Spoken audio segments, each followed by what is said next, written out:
HIV atau AIDS? Penyakit AIDS adalah sekumpulan gejala dan infeksi yang timbul karena rusaknya sistem kekebalan tubuh manusia akibat infeksi virus HIV. HIV merupakan virus yang memperlemah kekebalan pada tubuh manusia.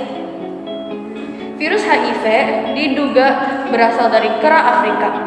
HIV menyerang sel-sel darah putih yang merupakan bagian vital dalam sistem kekebalan tubuh manusia.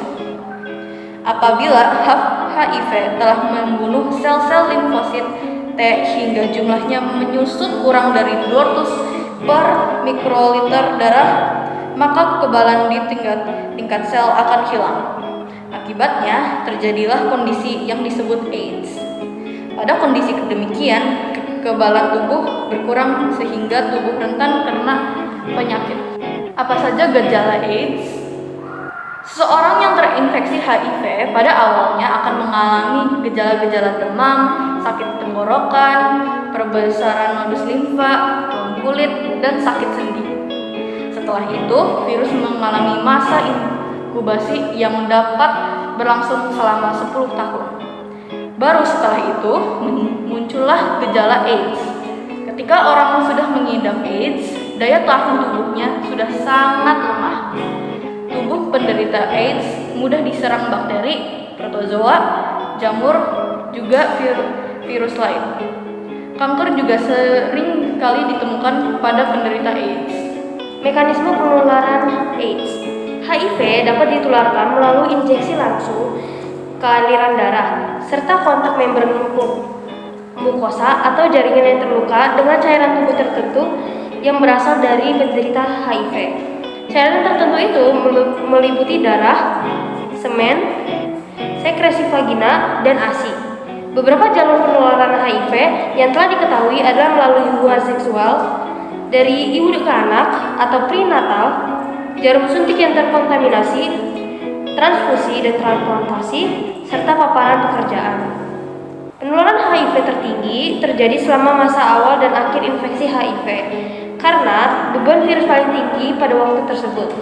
Pada rentang waktu tersebut, beberapa orang hanya menimbulkan sedikit gejala atau bahkan tidak sama sekali. Cara pencegahan HIV atau AIDS. Virus HIV tidak mudah menular karena hanya dapat ditularkan melalui hubungan seksual yang tidak aman dan berisiko, berbagai jarum suntik, transfusi darah, cangkok organ tubuh, serta ibu hamil yang positif dengan HIV kepada bayinya. Namun, perlu diketahui bahwa virus HIV tidak menular melalui penggunaan toilet bersama, gigitan nyamuk atau serangga, menggunakan alat makan bersama, bersalaman atau berpelukan, ataupun tinggal serumah dengan ODHA atau orang yang terkena AIDS atau HIV. Perilaku hidup bersih dan sehat dapat mencegah terjadinya penularan HIV dan tidak perlu menjauhi ODHA. Pencegahan dan pengendalian HIV atau AIDS terus dilakukan untuk menunjukkan target 3.0 pada 2030, yaitu 1. Tidak ada lagi penularan infeksi baru HIV. 2. Tidak ada lagi kematian karena AIDS. 3. Tidak ada lagi stigma dan diskriminasi pada orang dengan HIV atau AIDS atau yang biasa disebut ODHA. HIV atau AIDS telah menjadi permasalahan di seluruh dunia, bukan hanya di Indonesia. Sejak pertama kali ditemukan di Provinsi Bali tahun 1897 sampai dengan Juni 2018, HIV atau AIDS telah dilaporkan keberadaannya oleh 433 atau 84,2% dari 514 kabupaten atau kota di 34 provinsi di Indonesia. Dikutip dari www.depkes.go.id, jumlah kumulatif infeksi HIV di Indonesia yang dilaporkan sampai dengan Juni 2018 adalah sebanyak 301.959 jiwa atau 49% dari estimasi ODHA jumlah orang dengan HIV atau AIDS tahun 2018 sebanyak 640.443 jiwa dan paling banyak ditemukan di kelompok umur 25 sampai 45 tahun dan 20 sampai 24 tahun. Adapun provinsi dengan jumlah infeksi HIV tertinggi adalah DKI Jakarta yang berjumlah 55.099, diikuti dengan Jawa Timur 43.399, Jawa Barat 31.293, Papua 30.699, dan Jawa Tengah 24.757. Peringkat secara 757. Sekian. Akan menjelaskan peran remaja dalam pencegahan AIDS. Penyakit AIDS merupakan penyakit yang mematikan sehingga harus dicegah penyebarannya ke masyarakat. Hal itu merupakan tugas kita sebagai anggota masyarakat, termasuk Anda sebagai remaja.